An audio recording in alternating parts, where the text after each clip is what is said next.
học cái tiêu một nhộng ông YouTube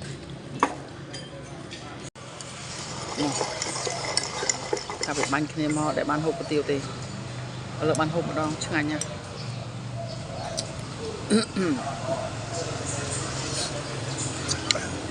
chứ ngay bạn cũng hộp ấy nấy hộp mua dụ ạ chị đã một ôn nói chuyện à từ ta là dương ở đây bán hộp